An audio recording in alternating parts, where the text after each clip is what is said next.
Houston. Hello? Hello? I'll call you back. I think it's Eric. Hey, we're live, everybody. Welcome to the Season 1 finale. Happy New Year. Season 1 finale. 2014. Happy New Year. We've got John Schneider in the house, Peter Wingfield, and Jay Montalvo. Hello, everybody. And Gerald Jagoda, our social media maven. Here she is. Yay. Yay. Hey, guys, thanks for headlining today. We're waiting for a few other folks that are going to come on board too. Hoping to get James Harvey Ward in here, but you know You'll never get him. He's way too expensive. Yeah, James Harvey Ward. That guy, I can't even get him on the phone. You know. He mentioned me in a tweet today. Did he really? I'm shocked. Really? Hey, Gerald, why don't you read the highlights? Let me tell you who's here. Hey, okay? we got a girl in the house, by the way. We got Kelsey Sanders finally makes it. Oh, Kelsey, what up? Hi, Kelsey.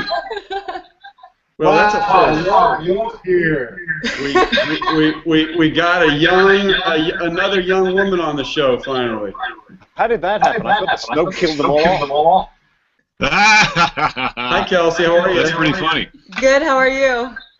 We're awesome. You see all the guys? I see everybody. And you see Gerald. Gerald, you have never met. Gerald's our Hi, social Kelsey. media maven. Hi. Gerald handles all the social media. Awesome. So who's that there? Who are we actually speaking to? Who's? Okay, let me tell you who's here, guys. Hold on Tell one us second. who's here. I get back to the screen. Let me tell you who's with us today. Okay, they're on a little bit of a delay, but here we go. Sherry is here, and Lori's here, and Jackie Gallagher, and Scooty's here, and Missy's here, and Angie's here, and Nayari's here. Did I say Michelle's here? We got the whole gang. Renee's here. We got a full house today. Awesome. Hello, everybody. We're glad to have you all here. I'm going to give you guys a rundown of where people are calling in from. All right, so here we go. So you all know, Angie is calling in from Vienna. So Angie watches from Vienna. Renee's from Reno.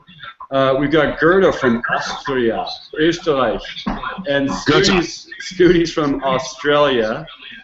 And Nayari and Hawk calling from Colorado, where it's nice and cold, I understand. Colorado's freezing right now. Jackie, listen to this. Jackie calls in from Scotland. We have Jackie from Scotland. Kelly from Ohio, James from Manitoba, Canada, and Ivana from Buenos Aires, Argentina. Man, we are taking over That's the planet. fantastic. I know. Now those are just the people that have told us where they are. We got other people here as well. Michelle just checked in from Germany. Michelle's in Deutschland, and I'm trying to see who else we got. My gosh, this is amazing. Yeah, we got a good group. They love us. It's Yeah. packed today. All right, It's packed. It's a big room. I'm going to see if I can fix my echo. I think it's John. No offense, John. Hey, John, do one thing for 1 second. John, unplug. Okay, there. There he goes. Now what? That was one thing for 1 second. Now what do you want? There's no echo. Oh, there it is. Oh, there is when I you was speak, Eric. touching my nose. All Okay, right. what would you like me to do for 1 second? There's something over on the left-hand side of my screen. Right? Do nothing. Yes. Eric, Okay. that'd be your echo, Eric. I'm gonna unecho. You know, something. It's fine. We were gonna work this out just fine. Okay, so guys, throw up some questions for the gang for season 1 finale. We'd love to hear your questions. We may not be able to answer them all because you may ask us questions that lead into season 2.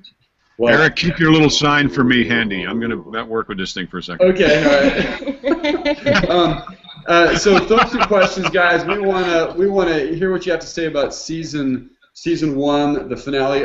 I noticed on some of the postings earlier, some of the comments were, "No, you can't end it like this. We have to have season 2."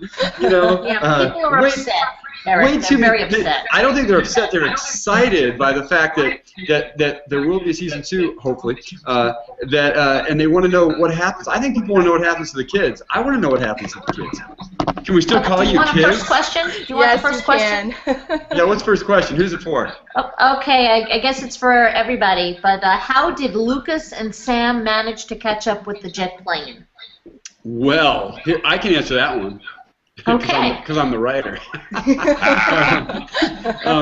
So the Under Ice River, which took the plane on that wild Mr. Toad's Wild Ride.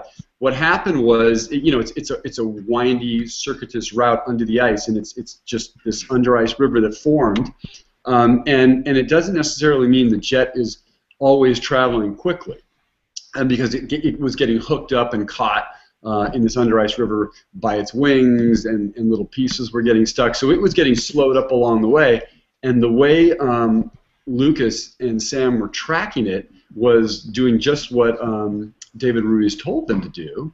Very clever of you, Jay. He said, look for fissures in the ice and uplifts in the ice where you can see it tracking along and trying to bust through. And that's what they did. So they were tracking it that way. It got slowed up by these under ice, cliffs and jutting pieces of ice under there, and that's how they were able to catch up to it and track it. Hopefully that answer is satisfactory. Yes. Wow. You did a lot of research for that, huh? Next! Or I did a lot of writing right now. Okay, and Angie wants to know who that sniper is, Eric. Well, now. We all do. So let me answer a question with a question. Okay. Let me answer a question with an enigma. Well, first of all, is he a sniper? Is he a good guy? Is he a bad guy? I mean, we don't know who he is or what he is, or if he poses a threat, or if maybe he's an ally, or maybe he's an ally, or maybe he's a threat posing as an ally. Who knows? But the one thing I did notice is he's the only guy that has a weapon that's a rifle or any type of firearm. We haven't seen anything like that yet. So I'm wondering where this guy came from and where he's been. And also, what's with the poncho? It looks like it's made out of a flag or something. You guys should tell us about that. What do you think about that poncho? What does it mean? I'm looking for meaning. That's what I think. Yeah, I'd like to know what does it mean, and where is he from, and what is it's. I'm curious. I do have answers, but I'm not going to reveal them. I want somebody to throw up a question. Yeah. Obviously, it means that there's no more use for. I fixed the thing, by the way, but I can't turn you down. You're like a migraine in my head. Sorry. Obviously, it means there's no longer any need for any lines of demarcation between countries or peoples in the world in which we live. As far as where this flag came from, how much of the flag do we see, Eric? We really see the stars and some of the stripes. John, have you seen the show? A certain country. You're right. But I mean, the notion of there's no longer any us and them, except for your clan, Peter. Come on, pal. Yeah. Get with the program. Join the universal us. Even the airlines are doing it. We're totally going to be the universal us. Just may not be quite as collaborative as you're hoping. Wow. Yeah. Okay. Yeah. It's all starting here. But I love it. I love it. Well, I think John, you're absolutely right on. I mean, that's the truth. That's basic, but I'm. No, it's not. But I think that's right on. It's like the fact that he's using a flag as a poncho means something like it doesn't mean the same thing anymore. And lines of demarcation are gone. And then, of course, Peter brings up a great point for Remy. I mean, you always have been, the character of William Beck has always been unity and how do we all kind of make this work together, whereas Remy, has been cast out. And he's more inclined to think, how am I going to have my people survive? And if you guys survive along the way, outside somewhere else, that's okay. But it'll be interesting to see. Good luck with that. Right, but it'll be interesting to see where that goes in season 2 because you never know when your enemy needs to become an ally, especially when you introduce someone new to the game. So that's the thing. We have this new figure. Is that going to be a figure that's maybe going to join with Remy's clan to attack, or is it maybe going to be someone that Remy has to join with the Becks to defend against? Or I mean, there are any number of of possibilities there. I think this third clan is up for grabs. Really, I think if they're sensible, they will go with the Becks, and if they are barbaric, You got lots of room at your house. Is that... self-serving. Well, the good thing about friends in an icy world is that when they die, you can eat them. Nice. Now You've been a good friend. You've been a good Between friend. my clan and your clan is I will wait for them to die of natural causes. You've been a good friend. I keep them in a little cage. Now that you're dying, you're gonna become an even tastier friend. So funny. Oh Okay, boy. I have a question from Sherry, and this is directed at John, but anybody else who wants to answer can too. What was your favorite characteristic and least favorite characteristic of your character? Wow, what was my favorite characteristic and least characteristic of my character? And why? Oh gosh, the why part is so difficult. I really enjoyed the John Wayne nature of William Beck. The come on, we have a job to do, let's go do it. And oddly enough, the thing that I think probably blows up in his face more often is that very same characteristic. Because there's a tendency to go out and take charge of things where perhaps we should have just let them be. I'm not sure about the why. I think that as I was growing up, the characters in the movies that I loved were that kind of, come on, we're going to go take the hill, let's charge this hill, and actually have some people behind him when that happened. Charging the cavalry into danger is something I've always been fascinated with. So that's why I like that very, very much. That's why I picked that hat. I believe, Eric, correct me if I'm wrong, but that hat was a hat that John Wayne wore in, might have been the Sons of Katie Elder. It was something. Our wonderful costume designer told me a great story that I have chosen to believe is true. Yeah, that was Rita Riggs. Rita, oh, amazing. That's why the costumes are so wonderful. It's You know, I think you're right. John Wayne wore it. She told me Gene Hackman wore it, and she told me that Diane Lane had worn that hat as well. Wait a minute. John Wayne, Gene Hackman, and Diane Lane? Diane Lane wore it in a movie too. I forget which one she wore it in. She wore it briefly in a movie. So, which is kind of cool. I'm like, Diane Lane, really? Yeah, interesting. Well, I'm going to find a hat. You keep talking. I'm going to finish it. Rita Riggs, by the way, for anybody that cares, you know, she, our costume designer, along with Sean L. Cherry, Rita had a warehouse in Los Angeles, and she let us build all the costumes out of everything she had there. And Rita started back in the day with Edith Head, who was a famous costume designer, and Edith worked on a lot of Alfred Hitchcock movies, and well, she also worked. Rita worked on, she worked on Psycho. She worked on The Birds, and she was in. They had a character. Rita was in a character in the Hitchcock movie that was made a couple of years ago. So Rita, very famous costume designer, did thousands of hours of television, all the Norman Lear shows from the 70s and early 80s. Kalani, I see Kalani here, folks. Hi, Kalani. Dude. How are you? We're well. Kalani, for everyone that may not know yet, you saw him, of course, in episode 11.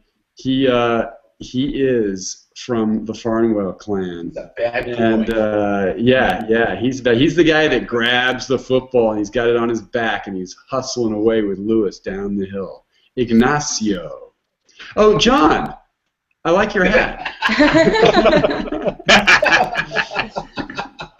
Oh boy, he's back, folks. There he is, riding into the sunset. I got it. You look good, man. There you go. He's riding. There you go. Yeah, thank you. He's the only guy that can ride a horse inside a vehicle. All right, I love it. Kalani, welcome. Thanks. I'm only going to be here for another minute. I'm in tech rehearsal right now, so we're like on a quick break. I'm Where doing you a at? out in Philadelphia in the middle of winter. You're in Philadelphia. Is it a little cold Yeah. there? God. Yeah, man, it's 18 degrees today. Oh, Are you growing your hair back, I hope? 18 plus? Are you growing your hair back?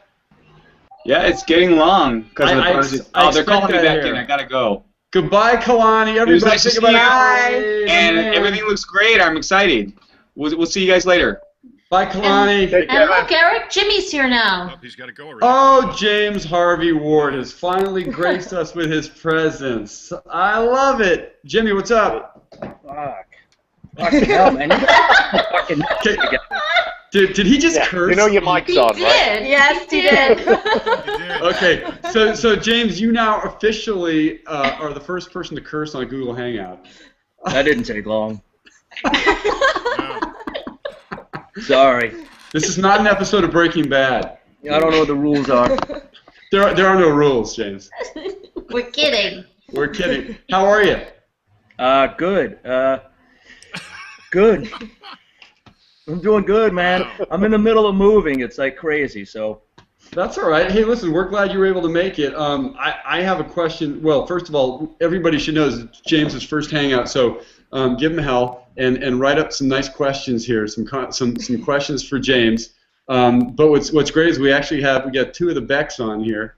We got double Beck, two of the Becks, so 3 Beck reps, 4 Beck reps, and 1 Farnwell Beck. Farnwell Beck. Peter, we got Peter. Yeah, Peter was like, bring it. What the heck is that? What the heck is that? What is that? What was that? Sorry about that. Was that a binatone organ? That was crazy sounding.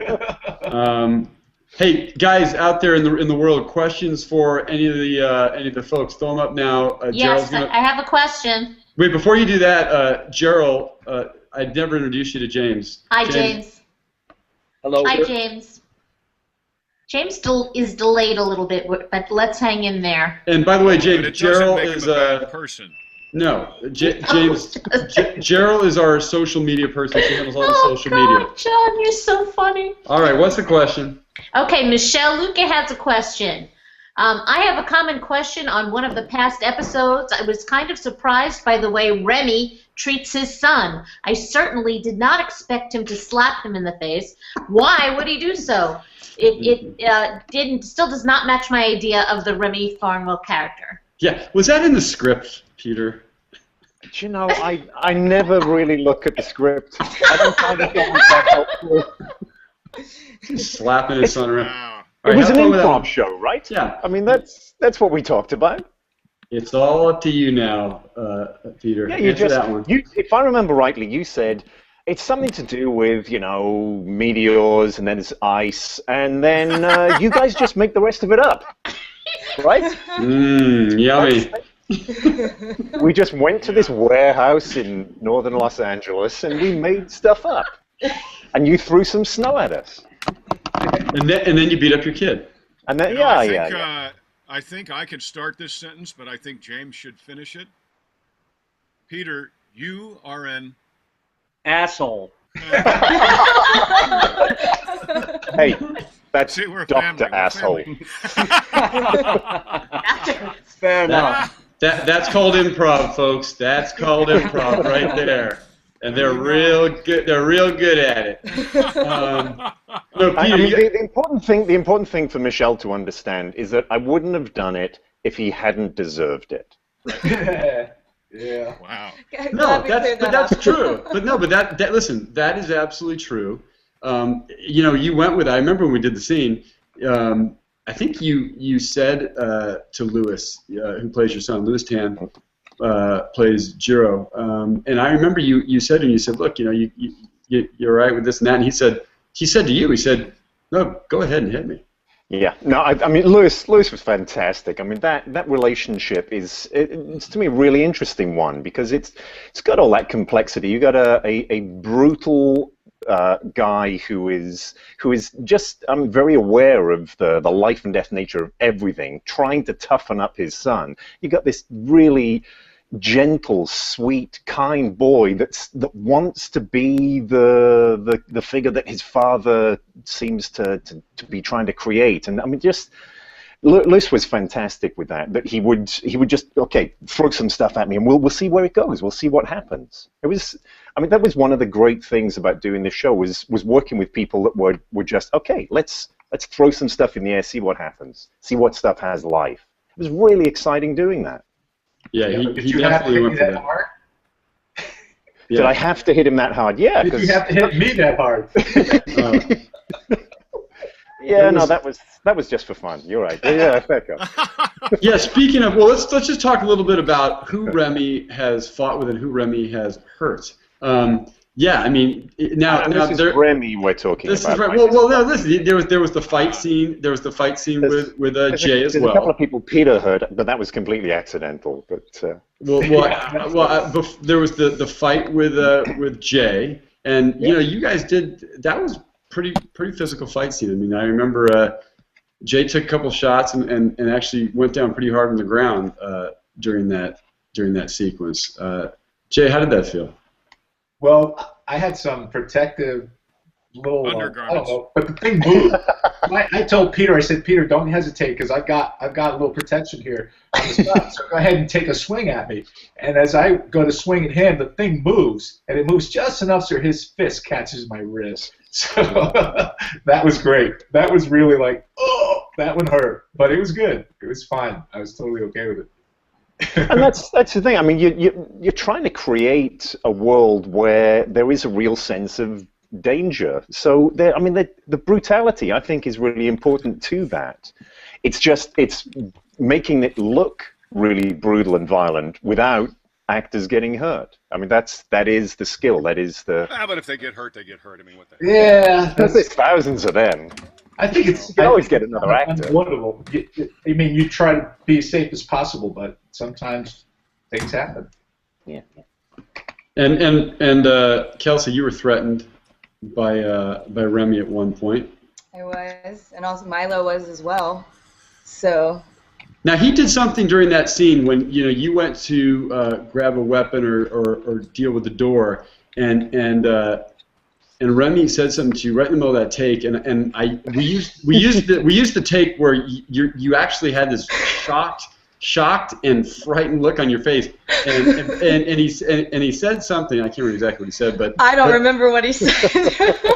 but you were. I said, wow, she looks actually scared. I mean, you're kind of intimidating. No offense, Peter.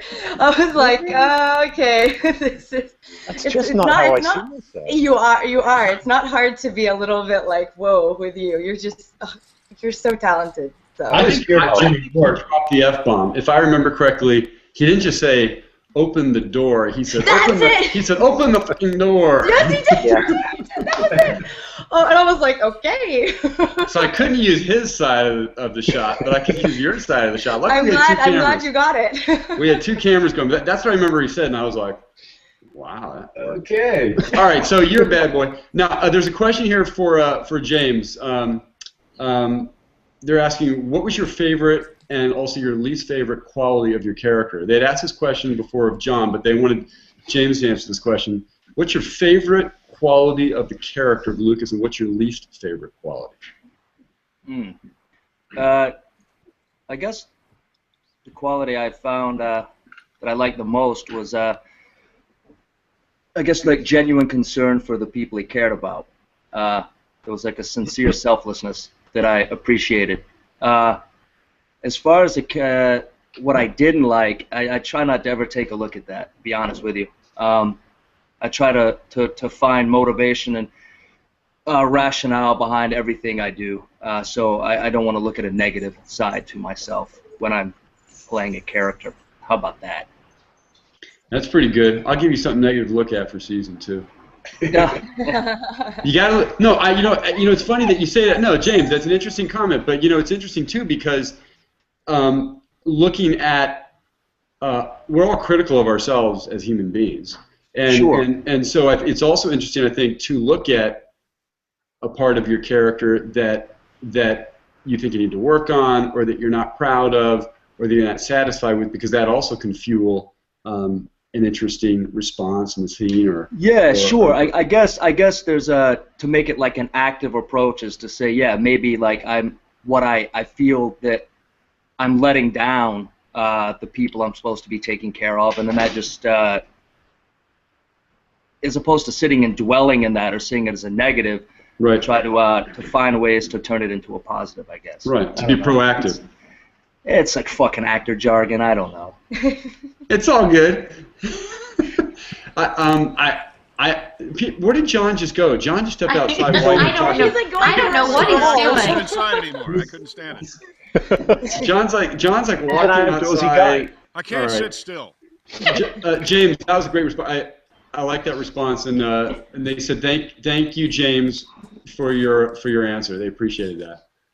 Yeah, I don't know if that was works. Sherry, by I the mean, way. no, it's tougher thing. Those things are tough to talk about. It's it's kind of because they become so personal to you, and you've worked it out. It's tough to sum it up in like 30 seconds. Yeah, of course.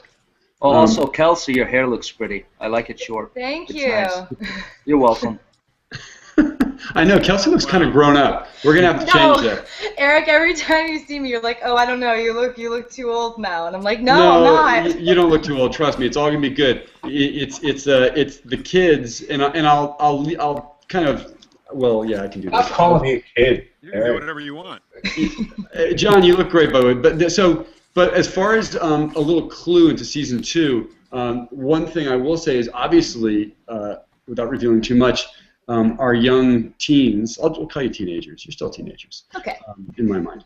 The teenagers are going to basically venture out on their own. They've started that journey, and where they end up is going to be quite interesting because we really don't know who they're going to meet or what they're going to discover as they venture down the mountainside into the Great Plains and how far they'll get. And so it's going to be an interesting journey for them because don't forget the last time we saw them, someone's gone crazy. Is that you, Gerald? Gerald, what are you doing? Me? Somebody's cluffing around. It wasn't me. Good. But it's going to be interesting to see what happens to you guys because as far as your characters go, you guys professed your love for each other on that jet. Yep. So it's going to be interesting to see where that kind of goes and how much of that plays into the adventure now for you guys as a team, as a couple, as two young folks heading out to the world. Young Have to love. ask the writer. Young love, and will it hold true? Oh, Will they both see. make it down the mountain? Yeah. True. Wow. It's going to be very interesting. So that we'll talk more about. What other questions do we have, Gerald? Well, right now, there seems to be a little bit of confusion in the chat room. People are waiting What a for surprise. everybody to answer in the chat, and they are not understanding that we're answering in the video. Well, are the people that are in the chat, are they also watching the Google Hangout on Facebook? I'm hoping they are. They've clicked watch above. It runs right above the chat, so I'm hoping they're watching. And you're telling them that. And also, Mark Hyatt, who is our COO, our Chief Operating Officer at the Collective Digital Studio, and at MetaCafe, he just sent me a text message saying he's watching the Hangout. He thinks it's going great. And he said people are posting questions, and he posted a couple questions. I think he posted them on the Google chat, Gerald. Yes, he did? Okay, I'll check that. Yeah, check the Google chat too. So It's all so complex. it is It complex. is. It's over my head, actually. Guys, we're monitoring comments, guys, on Facebook as well as on the Google Hangout. So we got like multiple spots. James, can you tell the fans a little bit about what you got going on right now and where you're at? Professionally, because I know you finished up something recently. I think. Are you back in LA? Yeah, I'm back in LA. I was in Detroit working for a couple of months, and that job ran its course. I did a little independent film that I think's getting distribution. So yeah, now I'm fucked again. How was Detroit, dude? you mean like all actors? It's Yeah, I mean it's pilot season, but and then. There's no pilot season anymore. Yeah, it doesn't exist anymore. What are you talking about? God, I don't know what I'm gonna do. Sharpen up on your Aussie or English accent. Hey, Yeah, right? listen, no. Buy property in Detroit. and then hold on to it. Yeah, that was some kind of Another couple of experience. centuries. That place was something else. John said, "Yeah, buy a property and hang on to it for a couple centuries." Yeah, that's what it's another going to couple take. centuries, that'll be worth bank. James, what was the show in Detroit? Was it a? It was called Low Winter Sun. It was on AMC. So we shot it there. It was set there. Obviously, we weren't just using it as a stand-in city. It was set in Detroit. It was fun. Cool. I have to catch it still. I haven't seen the show. This right now is a call from nobody I need to talk to. Do you have a landline? Oh yeah, I've got a landline. I've got an old school landline, man. You know I have this. God. So when the earthquake hits again, I can pick up my landline. I can make a phone call, and everybody else is gonna go. To who? Cell Someone else service with a isn't landline? working. There's no one else to call. No, seriously, it'll be like this doesn't work anymore because all the towers are crash and burning. You know, gold, cash, and a hard line, and a lot of propane and camping gear. Do I sound like a Don't forget prepper? the gun. And I have a couple of those too. Sure, Peter. Sure, Peter. Yeah. Do I sound like a prepper? You're a doomsday prepper. Yes, you sound All right, like one of those guys. Hey, dude, let me call you back. All right? I've got 'Cause I'm in the middle of questions the now, hangout. Eric. I'll call you I've back. got questions. I'll call you back. Bye. Go for it. Gerda has a question. Gerda! She says she may have asked before, but so many different people are here today. So it goes to all of them. Looking back, anything you would like to change about your performances? Any scene you think you could have done better? In Eric's case, this, of course, is a little multifaceted, seeing it could have be about the writing, directing, or the cut, to name the aspects I'm most aware of. We'll be here for another hour. Yeah, Okay. I was like, I don't know if we should all answer that question. Well, no, here, let's see who we haven't heard from enough. Well, Kelsey, why don't you throw up an answer to that? Anything about your character you want to change?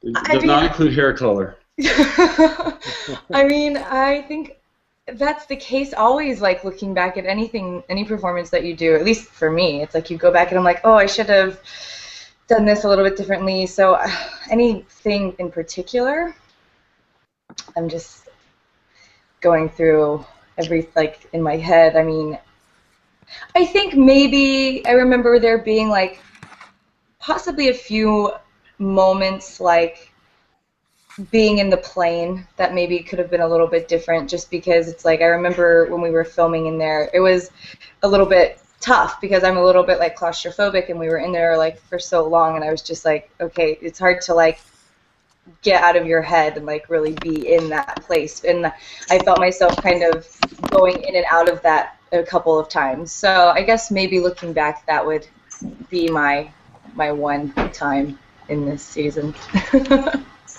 I'll buy that. John? Yes. Anything that you'd like to change in your character or improve upon that you, looking back on season 1? This is a question from one of our fans. No. Not a thing. No, I like that see, answer. I'm of the school. No, the writer. Once the writer does a really good job, then there really isn't anything to change. I like you, I'm one of John. those. Thank you, Eric. I'm one of those people that believes if you can, for me anyway, just for me in this little box.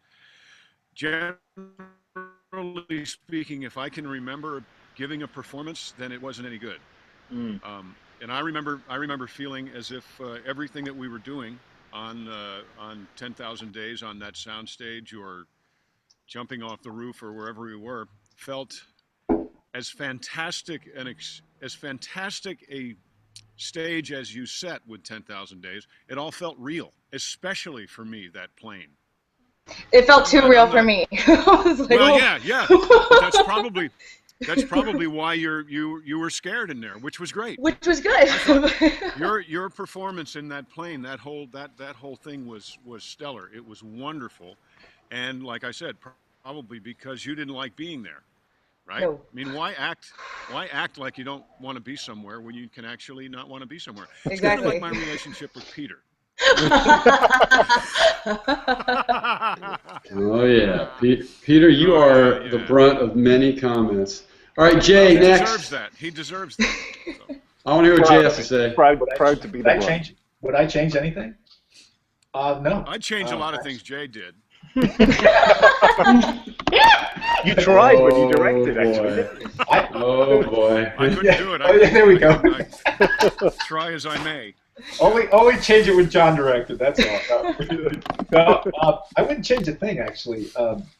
I was, from every moment of every actor, every different actor bringing whatever they were bringing to the table was just genuine. I felt, it was almost like, okay, let's play, and it was more about not trying to, have a preconceived notion of what I wanted to do, but rather, let me take this ride with whatever the heck they're bringing to the table. I mean, I knew from the writing where it was supposed to go, but I had really no idea where the journey would take me, and that was kind of cool. So, I mean, the setting, sitting around doing and being was great because, like John said, there was a certain level of realism, and it allowed you to kind of take yourself there. I mean, I enjoyed having moments with everybody. There are a couple of actors I did not work with one-on-one, but those that I did, it was just a joy, and I didn't feel as if I needed to try to force anything. It just kind of just let it happen, and so when I looked at it on the on the big screen and saw what all of this green screen meant, to me it was just kind of fascinating. I just kind of went, wow, this is really cool, and I wasn't the guy who was criticizing anything and wasn't thinking, oh, I could have done that or could have. I just kind of looked at it and became a spectator and went, wow, who is that? So it was kind of cool for me. I like that. Jimmy, anything? If not, you can pass the baton right on to Peter. Did you say me? Are you asking me? Yes, sir.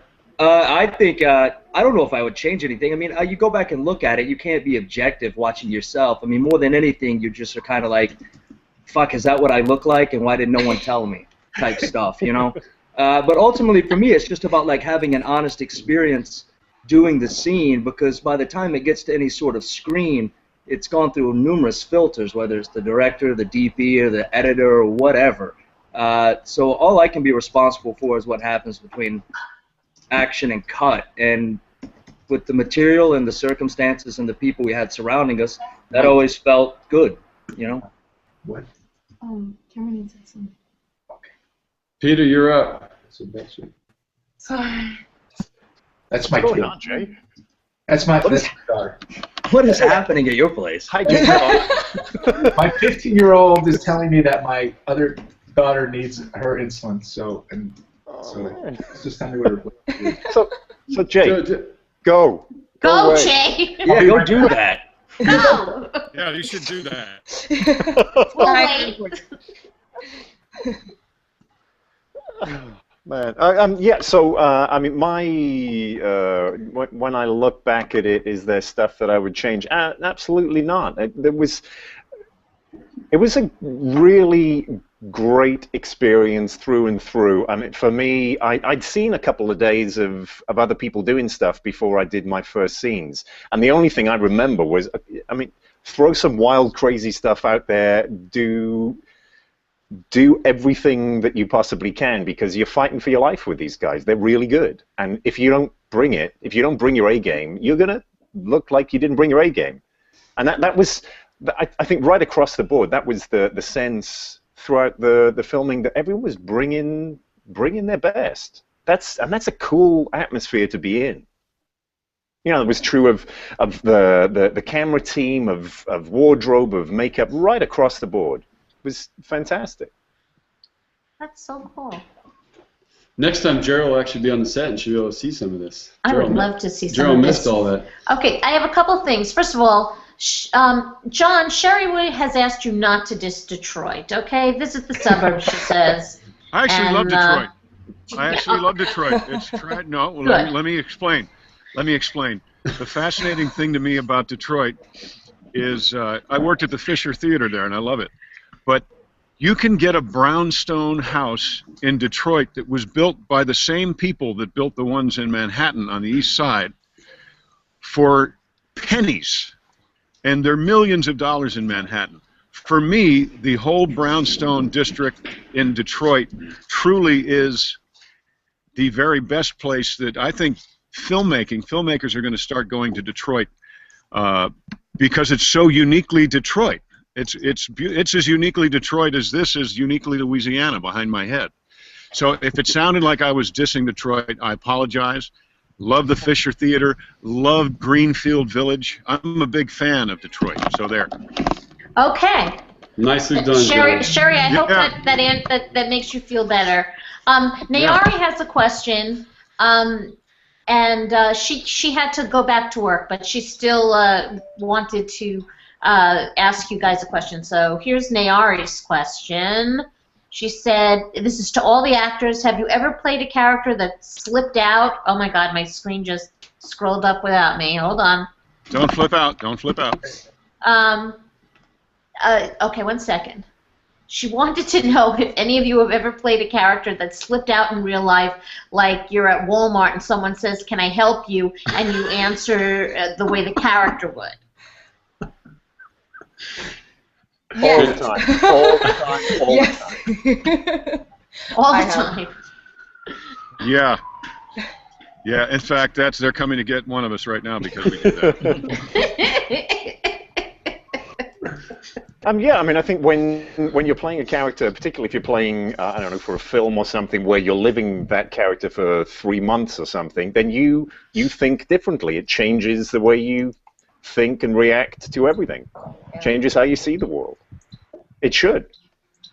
Yeah, and there's also like if you're working on something like the day, if you don't leave it at work, like if you're angsty, you're going through something, and then you walk into a convenience store and the lady says, "How you doing?" and you're like, "What?" There's a lot of that. I find myself like biting people's heads off for no reason. Maybe that's just me, though. I don't know. Laying that on anyone. No, it's not just you. It's not just you. So, like, this could be a problem if you're, like, playing a superhero and you think you have these incredible powers. Ow! I've been shot. That actually hurt. I can't really jump off a building and fly. No, that's. Well, you can get half of that. You can do half of that. The jumping off and flying for a little while.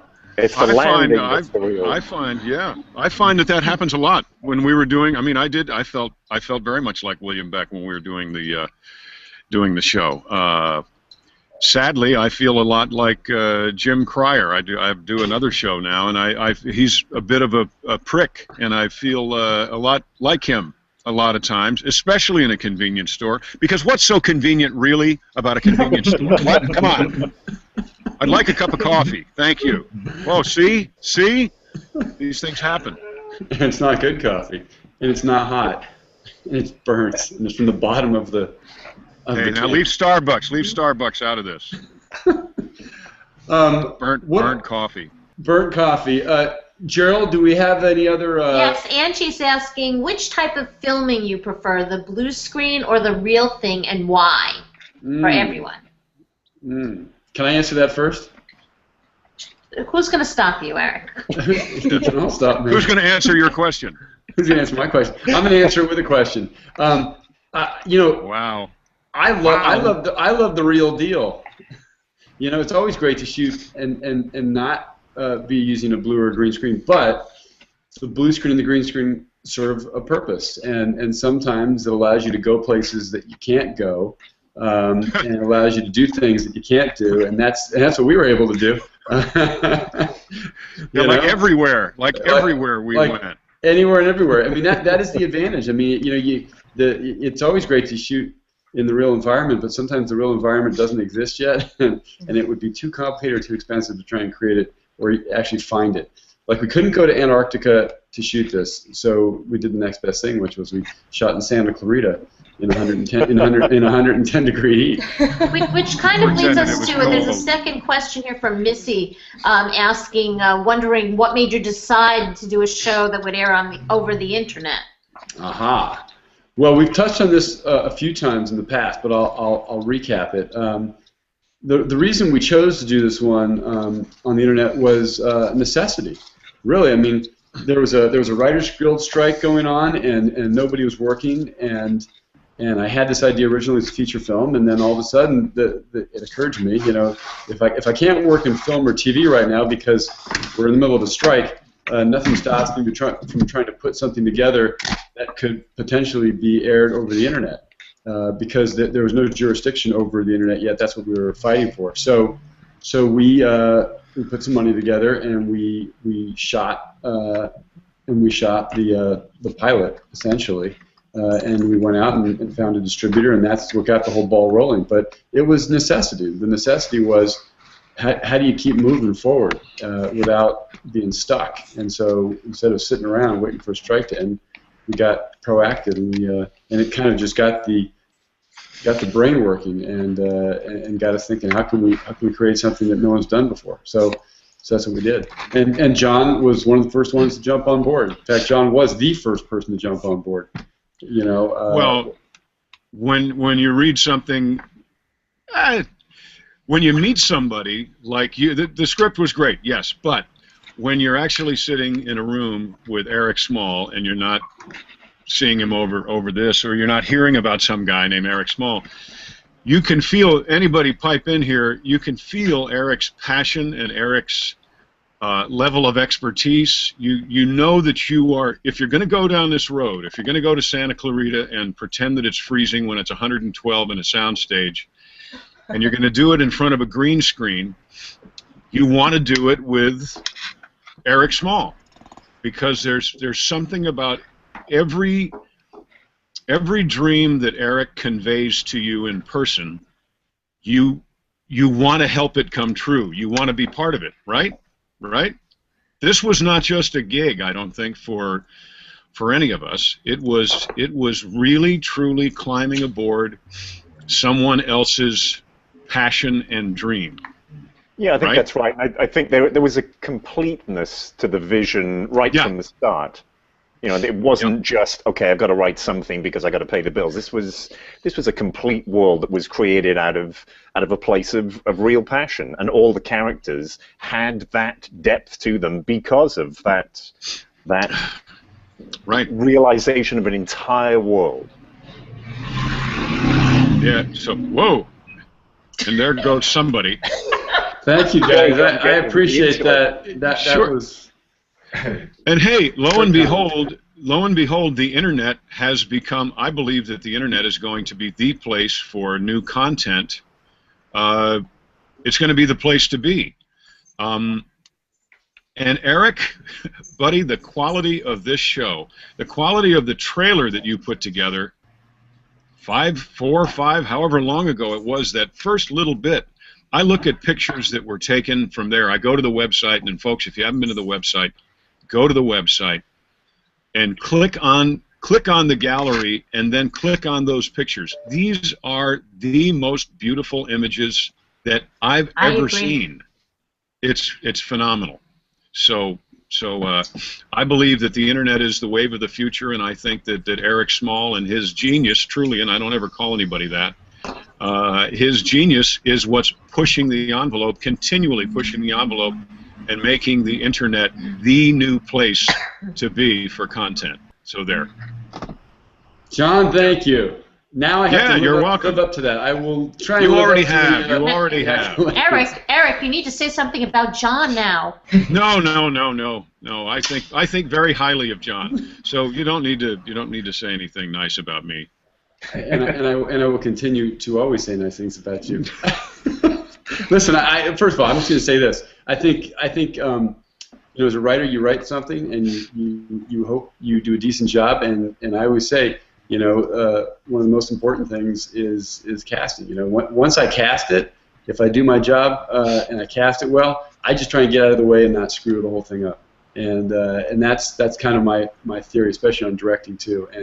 And these guys all did a great job bringing those characters to life, because they were just, they were words on a page, and then, I think the hardest part is you got to get in front of the camera and make it all happen. So I'm always eternally thankful to all of you for making it work, because at the end of the day, you have to make it work in front of the camera. Well, Eric, to add to that, I mean, seriously, just having from the time we did this and getting to know you more and more, your tenacity, the way you approach this show. Most people would probably have abandoned their project through the journey, you are a guy who just continuously believes that this show has a place in media, and having experienced and being involved with you in that journey to a certain degree, it's fascinating, and the fact that you exude that, it makes me personally want to be part of that and say, let's push this to where it's supposed to be, because as John said, it is a quality show that up until I had seen what I saw, I didn't see it on the internet. I didn't see. I mean, there's a couple of shows that are out there right now, but what the level of energy and commitment to this show is what really makes it cut above the rest. And you being that guy, the leader of that particular creation, is really what makes it all that much better, honestly. Thank you, Jay. Here's what we're going to do. I mean, it's been a long journey, and we're finally online, and we finished up the first season, and we had a great response from the fans, and we got terrific views, and the folks at MetaCafe and the Collective Digital Studio have been very impressed and real happy with the result, and I think in some ways pleasantly surprised with the viewership. And so, the goal is another season. The goal is to keep pushing the rock uphill and to have a second season, and I think ultimately online is where, well, it is already becoming where most people watch their content and entertainment and video, and if we can move this to another season and potentially move it to a subscription service, online, that would be fantastic. Or maybe it'll end up as a cable show, 1 hour. But the goal is really just to keep creating great content. And I think if you focus on the content and make it great, it'll continue to find an audience. And that's what people really pay attention to. When you have an audience and it's a significant enough audience, and they are coming back for more, and they're loyal, that's what really counts. At the end of the day, that's what always counts to broadcasters, is they want to know who's showing up and how often.